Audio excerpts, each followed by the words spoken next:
YouTube Valley community, zombies fans, random people on the internet, my name is Giggens. We're here today to talk about a bespoke collection of rare singles and essential UK-only tracks from the Rock and Roll Hall of Fame inductees, the Zombies.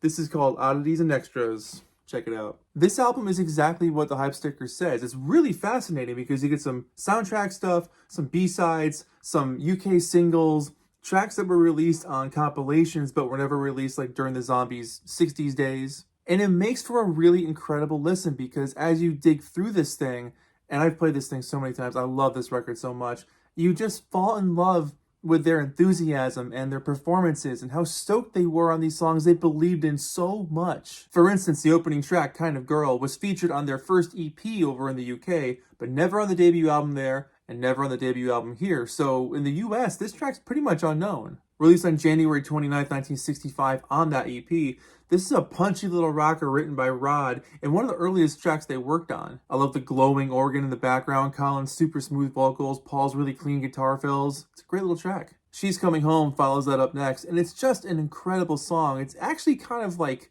amazing how it only peaked at number 58 on the Billboard Hot 100 here in America. It's an incredibly dynamic song that has such smooth transitions from the bombastic moments to the really chill, calm verses. It's just a truly incredible mark of experimentation within the pop parameters. It should have been a massive hit. I Must Move was the B-side of that track. This was written by Chris, and this is such a moody little track, but I like that it takes its time. It's such a patient song, and it's almost like a way for them to showcase their incredible harmonies. I Want You Back Again is easily one of the best songs the Zombies have ever done in their entire career. It's one of my favorite tracks. It's so spunky, it's so fun, it's so bright, it's so crisp and clear and just cool. I love Hugh's drumming on this song. His cymbal work is amazing. His tom work is amazing.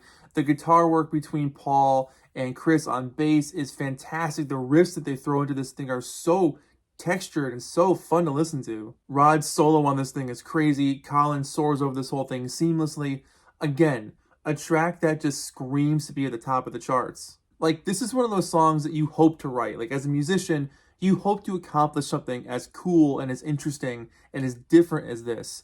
I mean, one of the great things about the Zombies was that they could write pop songs, but they did them their own way. They wanted to showcase these songs in a way that no one had done before. Their songs were so intelligently written, and I almost feel like they were too smart for the general record-buying public. I Can't Make Up My Mind follows that one. This was on Begin here in the UK. But I love the fade out on this one. It kind of lends itself to that lyrical confusion of not having found an answer to all the questions that it's got and trying to figure things out as it goes along. But Paul's guitar licks really drive this song for me. I love that little solo that he does in the middle. And this one overall feels like another great display of testing out their harmonies to see how they can match moods and match vibes. I Remember When I Loved Her follows that one up next. And this one's kind of like a spooky, eerie type of track. It sounds like someone's dropping a bag of chains or change, like spare chains in the background throughout the verses on this song. The really calm snare work from Hugh is wonderful, but Rod's solo on this thing is just eerie. It's like walking into a haunted house or something.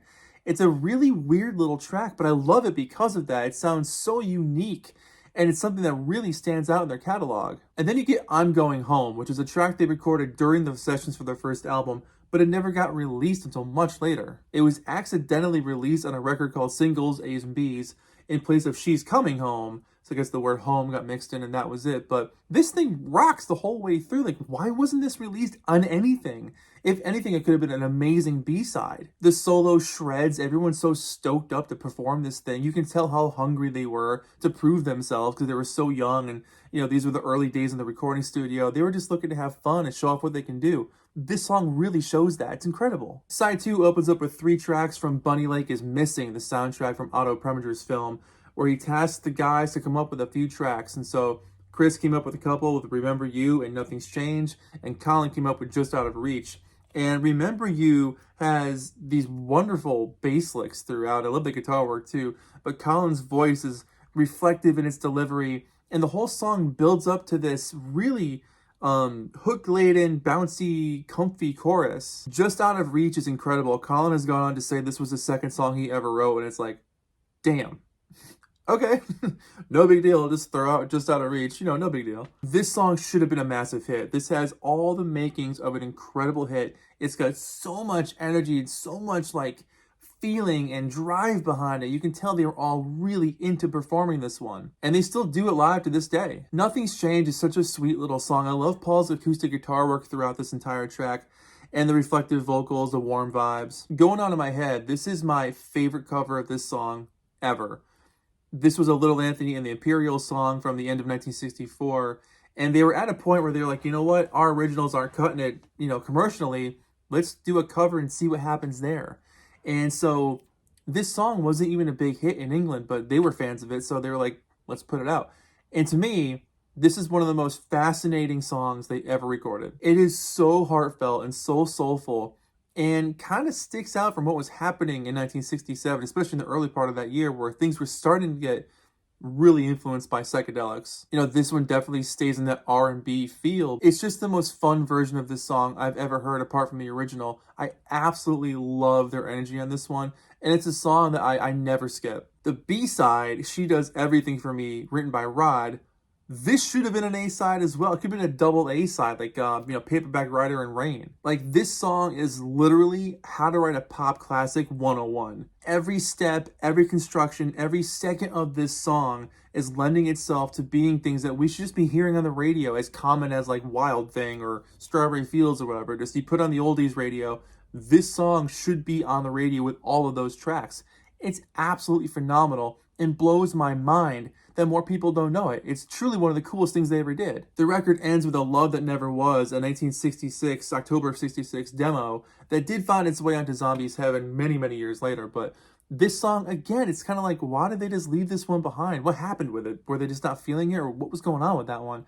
Because it's got so much potential and so much promise to be at least a B-side for what would become Odyssey and Oracle. And with this track in particular, the Zombies have redone some of their songs over the years on their more recent albums, and this song in particular, A Love That Never Was, I think could really benefit from the remake and flesh it out and put it onto a new album and give it a new life. It's definitely got such a potential there. Like, there's something about that song. More people need to hear this one. Here's the back cover. Excellent liner notes of Mr. Andrew Sandoval. And the record itself, standard black vinyl on the Versailles label. Oddities and Extras was a 2021 Record Store Day release, and one of my favorite releases from the Zombies because, as you can see from behind me, they've put out a lot of albums, and there's a lot of collections. As you can see behind me, the I Love You album is absolutely phenomenal. R.I.P. is really good. That was stuff they were working on that was going to potentially become an album after Odyssey and Oracle. But this thing here really does collect some things that you're not going to find anywhere else. Standout tracks for me are definitely I'm Going Home, A Love That Never Was, She Does Everything For Me, Going Out of My Head, Kind of Girl, because we don't have that one over here in America. It's got a lot going on for it, so if you find a copy, pick it up. It's just a really good listen. It's well packaged, it's well designed. I love the look of it, the layout's fantastic. So there you go. This one for me, I mean, it sounds crazy to say it, but I'm going to give this a 10 out of 10. It's just fun. What I love about the Zombies is that they never made a bad song. Like, everything they ever worked on was so interesting because their range was so incredible. They can do really crazy, fun, high-energy rock and roll, bombastic kind of stuff, but then weird sort of jazz influence stuff like I Want Her Back Again, and then really amazing, hooky pop stuff like Just Out of Reach. They were all over the map with what they can do, and I just think audiences weren't ready or something back then. Because like they were playing these huge shows and they had humongous audiences who loved seeing them, but for some reason, people weren't buying the new singles when they came out. I wish I had a time machine so I could go back in time and be a DJ and promote the hell out of their tracks because I love what they made and I believe in their music so much, and they're still making incredible music. They've still got that hunger. The Zombies are and forever will be one of the most important bands we've ever had. Their talent, their scope, their breadth of what they can accomplish was unmatched. Nobody was like them. Each individual guy in this band, and to this day with their current members, adds such a unique flavor to the experience that you get something so special that no other band can touch. A lot of other bands can sound like other bands, but nobody can sound like the Zombies. So there you go. My name is Giggens. This has been the Zombies, Oddities and Extras. An honor to chat about this record. I absolutely love it. But if you find a copy, pick it up. You're not going to be disappointed. 10 out of 10. Come on, man. It's the Zombies. Thank you so much for watching. Let me know your thoughts in the comments below, and we'll get chatting about these guys and this particular record. I'm so stoked to chat about it with you guys. Thanks for watching. Take care of yourselves. See you in the next video. Bye-bye.